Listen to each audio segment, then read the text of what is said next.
ഫെബ്രുവരി 1 ലോക ഹിജാബ് ദിനമായി ആചരിച്ചു വരുന്നു. US കേന്ദ്രമായ വേൾഡ് ഹിജാബ് ഓർഗനൈസേഷനാണ് 2013 മുതൽ വേൾഡ് ഹിജാബ് ഡേ, ലോക ഹിജാബ് ദിനത്തിന് ആരംഭം കുറിച്ചത്. ന്യൂയോർക്കിലെ സാമൂഹ്യ പ്രവർത്തക നിജ്മ ഖാനാണ് ക്യാമ്പയിന് തുടക്കം കുറിച്ചത്. അവർ തന്നെയാണ് സംഘടനയ്ക്ക് ഇപ്പോഴും നേതൃത്വം കൊടുക്കുന്നത്. താൽപര്യമുള്ളവരെ ഈ ദിനത്തിൽ സംഘടന സംഘടിപ്പിക്കുന്ന പ്രത്യേക പരിപാടികളിലേക്ക് ക്ഷണിക്കുകയും അവരുടെ അനുഭവങ്ങൾ സോഷ്യൽ മീഡിയകളിലും മറ്റു മാധ്യമങ്ങളിലൂടെയും പങ്കുവെക്കുകയും ചെയ്യുക എന്നതാണ് ഈ ദിനത്തിലെ മുഖ്യ അജണ്ട.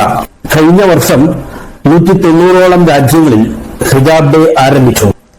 10 മില്യൺ വനിതകൾ ലോകത്തിന്റെ വിവിധ ഭാഗങ്ങളിൽ ഈ ദിനത്തിൽ സംഘടിപ്പിച്ച പരിപാടികളിൽ പങ്കെടുത്തു. ഹിജാബ് ദിനം സംബന്ധിച്ച അജണ്ടകളും വാർത്തകളും അനുഭവങ്ങളും 56 ഭാഷകളിൽ വിവർത്തനം ചെയ്യപ്പെടുന്നുണ്ട്. ഹിജാബിനെ സംബന്ധിച്ച അവബോധം സൃഷ്ടിക്കാനായി 32 രാജ്യങ്ങളിലായി 90ഓളം അംബാസഡർമാർ സംഘടനയ്ക്കുണ്ട്. 2017 യുഎസിലെ ന്യൂയോർക്ക് സംസ്ഥാനം ഹിജാബ് ഡേ അംഗീകരിച്ചു. അതേ വർഷം യുകെയിലെ ഹൌസ് ഓഫ് കോമൺസ് ദിനത്തെ അടയാളപ്പെടുത്തുന്ന പരിപാടികൾ സംഘടിപ്പിച്ചു. ഫിലിപ്പൈൻസിൽ ഹിജാബ് ദിനം ആചരിക്കുന്ന ബില്ലിന് പ്രതിനിധി സഭ അംഗീകാരം നൽകി. 2018 സ്കോട്ടിഷ് ഗവൺമെന്റ് ഹിജാബ് ദിനത്തിൽ 3 ദിവസം നീണ്ടു നിൽക്കുന്ന എക്സിബിഷൻ സംഘടിപ്പിച്ചു.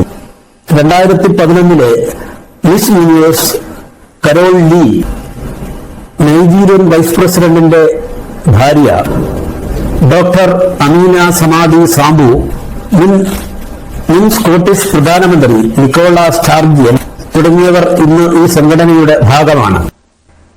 ബംഗ്ലാദേശ് സ്വദേശിയായ നിജ്മ തന്റെ 11ാം വയസ്സിലാണ് യുഎസിലേക്ക് കുടിയേറിയത്. തുടക്കത്തിൽ സ്കൂളിൽ ഹിജാബ് ധരിച്ച ഒരേയൊരു വിദ്യാർത്ഥിനി താൻ മാത്രമായിരുന്നു.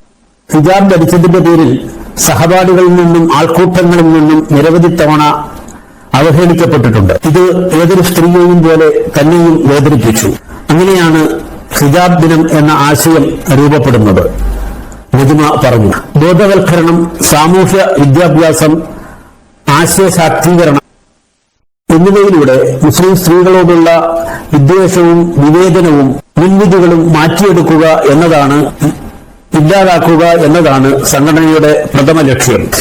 സ്ത്രീകൾക്ക് തങ്ങൾ ഇഷ്ടപ്പെട്ട വസ്ത്രം ധരിക്കാനുള്ള അവകാശമുണ്ട് എന്നത് പൊതുവെ അംഗീകരിക്കപ്പെട്ട യാഥാർത്ഥ്യമാണ്.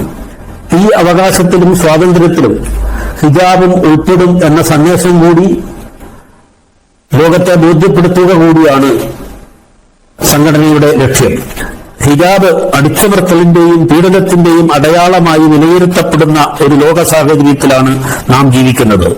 എന്നാൽ അത് നൽകുന്ന സുരക്ഷിതത്വവും ആത്മവിശ്വാസവും ലോകത്തിന് പരിചയപ്പെടുത്തുക എന്ന ഉദ്ദേശത്തോടെയാണ് ഹിജാബ് ദിനത്തിന് തുടക്കം കുറിച്ചത്, നിജ്മ പറയുന്നു.